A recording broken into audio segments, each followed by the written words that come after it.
Sir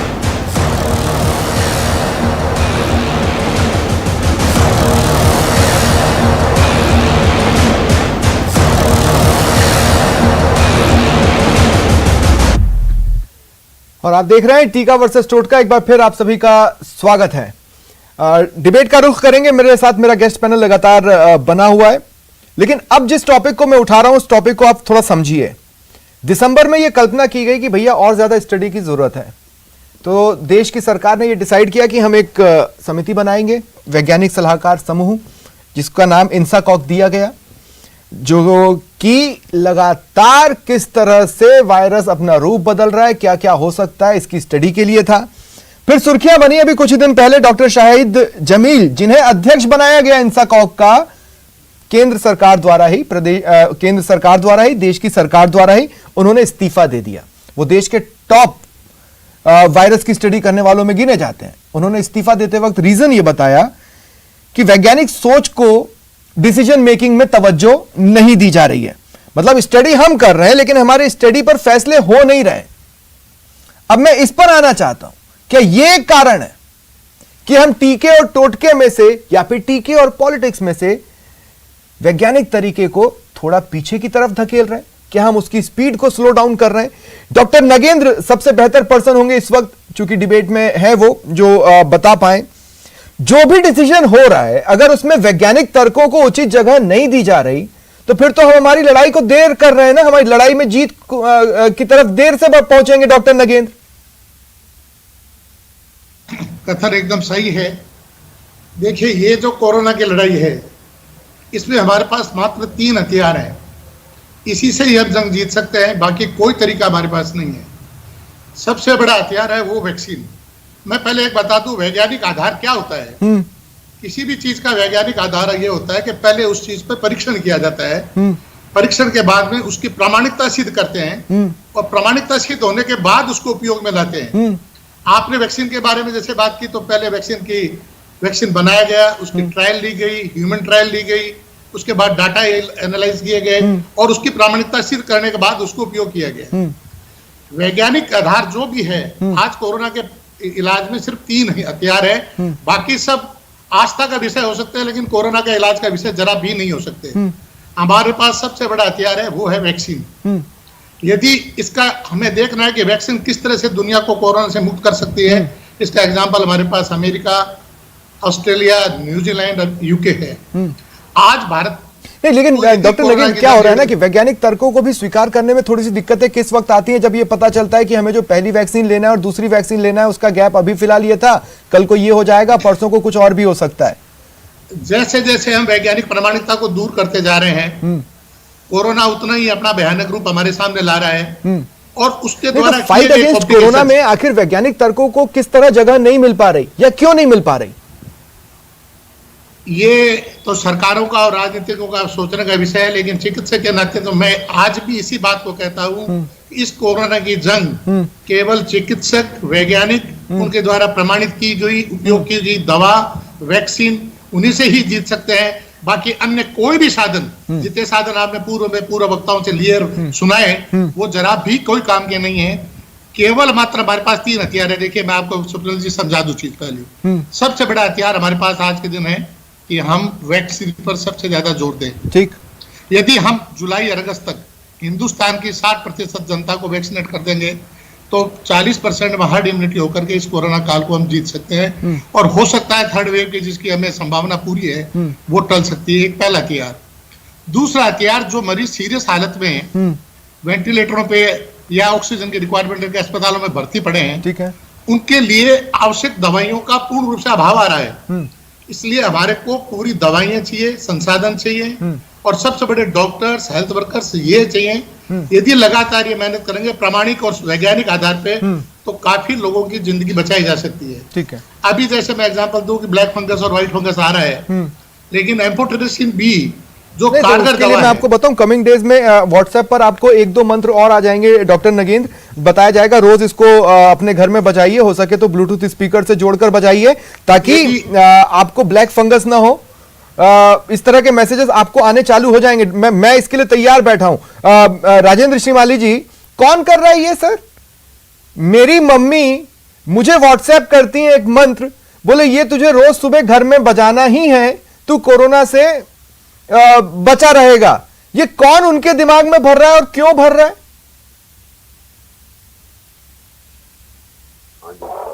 ऐसा है कि कोई किसी को नहीं भर रहा है। कुछ शास्त्रों में मंत्र है जो रोगों को निवारण के लिए वाक्य में है, जो दुर्गा शब्द में आया हुआ है कि रोगा रुष्टा सुकामा न सकला न विष्टा स्वामा सिता न विपन्न रहना स्वामा सिता शंति पर्यांति, ये दुर्गा माया हुआ है। दूसरा है बाधा निवारण के लिए आता है। तो महामृत्युंजय का मंत्र है, वो रोगों को निवारण के लिए मंत्र है। महामारी का भी स्वयं का मंत्र है। और महामारी कौन है वो नहीं, भी तो फिर मुझे ये बताइए कि आखिर ये किसी को बचा क्यों नहीं पाए? इसी मंत्र को रोज मेरी फैमिली में लोग सुनते थे, नहीं बचे। हम सब ने किसी न किसी को खोया। जो सब सुनने से काम नहीं होता है, वरना सब सुन के तो हवन या पूजा पाठ कोई करते ही नहीं। दुर्गा सप्तमी का खुद पाठ करो, दुर्गा कवच का खुद पाठ करो, मां मृत्युंजय का खुद पाठ करो, किसी का भला हो जाए। अवधेश जी को जोड़ रहे हैं। अवधेश जी क्या बोल रहे हैं आप?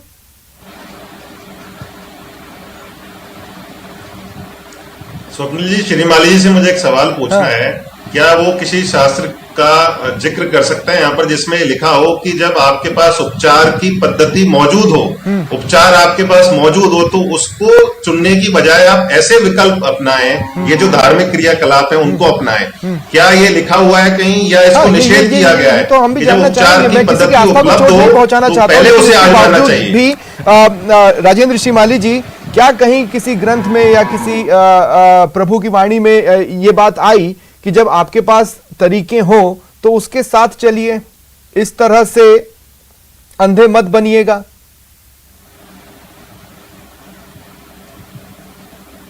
शास्त्र में ये लिखा हुआ है जैसे आदमी को अपन कमजोर व्यक्ति कमजोर हो रहा है, वैक्सीन दी जा रही है कि मनुष्य को मजबूत बनाया जाए, उसको किसी प्रकार हिम्मत वाला ताकतवर बनाने, उसके लिए वैक्सीन ली जाती है।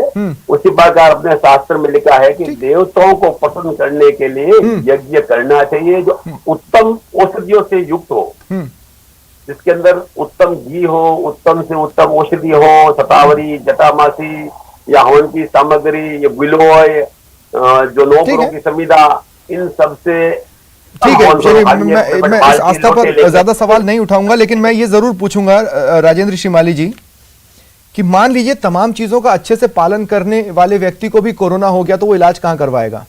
आश्रम में या अस्पताल में?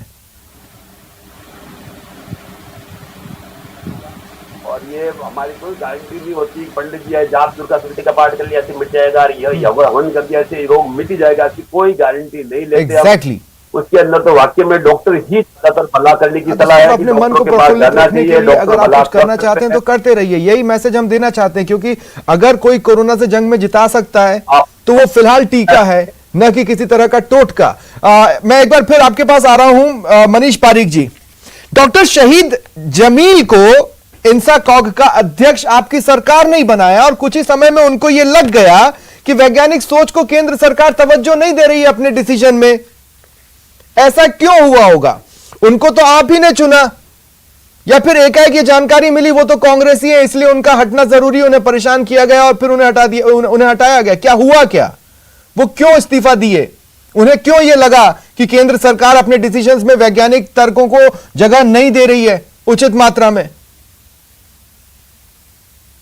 ने उचित मात्रा में उपयुक्त व्यक्ति को जगह दिया और डॉक्टर जमील को उसका अध्यक्ष बनाया, ये बात तो सही है। अब उन्होंने इस्तीफा क्यों दिया ये तो वही बता सकते हैं। वो जो बता रहे हैं कि ये तवज्जो नहीं है, वो नहीं है, तो उसके बाद उनको बताना चाहिए भाई किस कारण से है। अगर वो चाहें तो बता सकते हैं देश को, और अगर वो अंधेरे में रखना चाहते हैं तो भी रख सकते हैं, उनका अपना अधिकार है। नहीं, बट उन्होंने तो जो भी महसूस किया होगा वो तो डे टू डे रूटीन के वर्किंग में महसूस किया होगा ना। मेरे को भी वही कहना चाहता हूँ कि जिस केंद्र सरकार ने उनको बनाया, अब जिस अटल बिहारी वाजपेयी जी ने डॉक्टर कलाम को मिसाइल मैन बनाया, उनको पूरा सब कुछ हेड बनाया था। अब अगर वो छोड़कर जाते हैं तो ये तो वही बताने वाले थे, लेकिन वो देश के सर्वोच्च पद पर गए। ऐसे ये भी इनको बताना चाहिए। और दूसरी बात, अगर नहीं बताना है तो भी कोई बात नहीं, क्योंकि केंद्र सरकार ने इनको बनाया था, हटाया नहीं। तो हो सकता है उन्होंने कुछ ऐसा बताया जिसे आप स्वीकार ना कर पा रहे हो। इसलिए ये नौबत आ गई? वो तो क्योंकि कुछ सजेशन आप कांग्रेस के स्वीकार नहीं कर पाते, कुछ सवाल तो आप मीडिया के स्वीकार नहीं कर पाते हैं। मेरे को भी तो मौका दो। उनको भ्रम दूर करना ही चाहिए। एक तो ये कि केंद्र सरकार ने क्या बोल रहे हैं आप, बोलिए, फिर मैं आपसे सवाल पूछता हूँ। बात बतानी चाहिए। हाँ, मैं आपको एक निवेदन करना चाहता हूँ। हाँ, बोले। आप श्रीमाली जी को कह रहे हो कि आप बताओ, जब देश के प्रधानमंत्री ताली बजाने से, थाली बजाने से, दीपक जलाने से कोरोना को भगाने जैसी बातें कर सकते हैं, तो ये श्रीमाली जी का तो दोष कहां है? अच्छा। और सवाल रहा जमील साहब का। जमील साहब देश के सबसे बड़े डाटा एनालिसिस थे। मनीष पारिक जी कह रहे हैं कि प्रधानमंत्री जी ने उनको बनाया। आपको याद दिला दूं, मनीष पारिक जी देश के प्रधानमंत्री जी के सबसे बड़े डाटा एनालिसिस थे डॉक्टर जमील, और उन्होंने जनवरी के अंदर अमेरिका के एक जर्नल में एक लेख लिखा था कि हमारे देश में मैं सरकार से जो डाटा मांगना चाहता हूं, डाटा मेरे को मुहैया नहीं कराया जा रहा। तो हर जगह गलत चल रहा है, कोरोना नंबर्स तो हर जगह सेंसर्ड चल रहे हैं। इसलिए अब मेरा सवाल लीजिए, इसलिए अब मेरा सवाल लीजिए, इसलिए अब मेरा सवाल लीजिए आर तिवारी जी। जब प्रदेश में सुनिए आर तिवारी जी, जब प्रदेश में जन अनुशासन पखवाड़े का निर्णय लिया गया, उस वक्त चिकित्सकीय जगत आपको पूर्णतः लॉकडाउन लगाने का सुझाव दे रहा था। आपने क्या लगाया? जन अनुशासन पखवाड़ा। उसके बाद भी आपसे कहा लॉकडाउन लगाइए, तो आपने जन अनुशासन पखवाड़े को रेड अलर्ट में बदल दिया। अल्टीमेटली आप फिर लॉकडाउन पे गए, अब नंबर्स कम हो रहे हैं। तो इतने समय में जो कहर प्रदेश ने सहा, वो इसलिए सहा क्योंकि आपने भी वैज्ञानिक तर्कों को जगह नहीं दी अपने फैसले में। आर तिवारी जी, मैं कह रहा हूं ना, देश के प्रधानमंत्री जी ने भी तमाम राज्यों के मुख्यमंत्रियों से कहा अंतिम उपाय है सख्त लॉकडाउन का। अरे तो भाई आप वैज्ञानिकों से लेते ही क्यों हैं? आप अपने हिसाब से चलते रहिए। वैज्ञानिक आपको जो तर्क दे रहे हैं वो तो सोच समझ के दे रहे हैं ना। कि राजस्थान के अंदर मुख्यमंत्री हमारे जननायक अशोक गहलोत जी ने रोजी रोटी भी चलनी चाहिए, बीमारी से बचना भी चाहिए, उसके लिए बीच का रास्ता निकाला। हम अनुशासन में रहे। तो फिर आप ये कहिए ना कि अगर वैज्ञानिक जगत की बात पूरी तरह नहीं मानेंगे तो उसमें जो लैप्स हुआ उसका जिम्मेदार कौन है?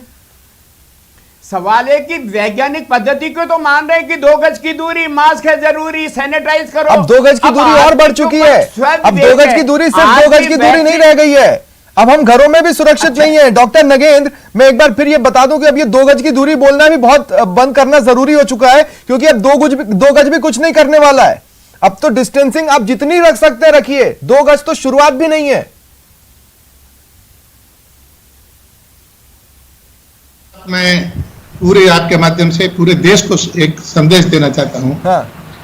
कि आज जो देश की हालत है, देश जिस दौर से गुजर रहा है, वहां पर धार्मिक, राजनीतिक, आपसी ये चीजें कहीं पर भी स्टैंड नहीं कर रही है। वैज्ञानिक आधार पर प्रमाणित दवाइयां, टीकाकरण और प्रचुर मात्रा में दवाइयों की उपलब्धता, मरीजों का सही समय पर इलाज, ठीक, और जन जन गांव तक जांच, इस कोरोना की जांच, एक खंड, एक उपखंड में जाकर के जांच करना, कोरोना के मरीजों को आइडेंटिफाई करना, उनका जैसी भी जरूरत है उस तरह का इलाज करना और वैक्सीनेशन करना।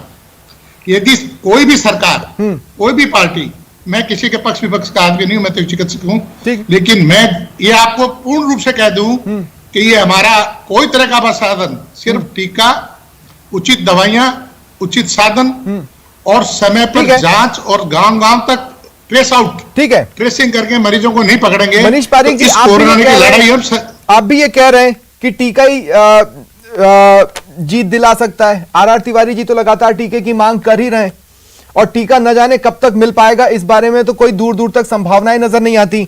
लेकिन अगर फिर मैं टोटके के सवाल पे आऊं तो मैं आपसे पूछना चाहता हूं, आपने भी कहा कि कुछ लोग बेतुका बयान देते हैं, उन्हें टिकट कैसे मिलता है? तो अभी मिलेगा जब, है ना, आगे। पिछली बार तो मिला, पहले मिल गया, उस समय कोरोना नहीं था। हाँ, लेकिन पिछली बार तो मिल गया। नया कोई आएगा तो देखेंगे, जो व्यक्ति जनता के बीच में जिस तरह की बात होगी दोबारा।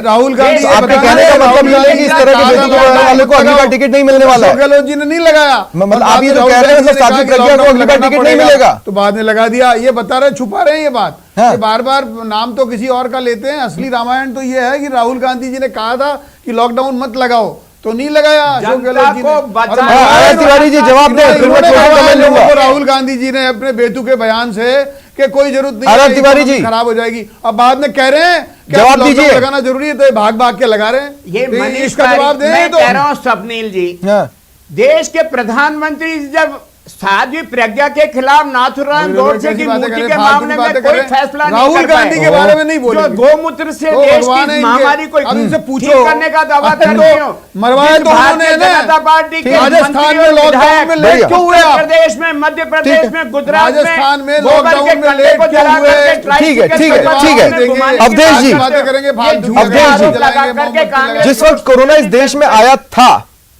उस वक्त शुरुआत तो अच्छी हुई थी, इसमें कोई शक नहीं है, लेकिन लॉकडाउन लगने के कुछ समय के बाद जब पूरे देश में लॉकडाउन लगा था, चीजें डाउनवर्ड हिल पे गई हैं। ठीक है, आप ये कह रहे हैं कि कोरोना नंबर्स डाउन हुए, लेकिन नहीं, कोरोना नंबर्स पहली लहर के डाउन हुए थे, लेकिन दूसरी चीजें कुछ इतनी ज्यादा हुई कि दूसरी लहर को कोई नहीं रोक सकता था। और आज भी हम सही ट्रैक पर चलने का दावा कर रहे हैं, लेकिन हम उस ट्रैक के पैरेलल चल रहे हैं, उस ट्रैक पर नहीं चल रहे हैं। अवधेश जी। बिल्कुल स्वप्निल जी, देखिए मैं आपको सिलसिलेवार ढंग से समझाता हूं। जब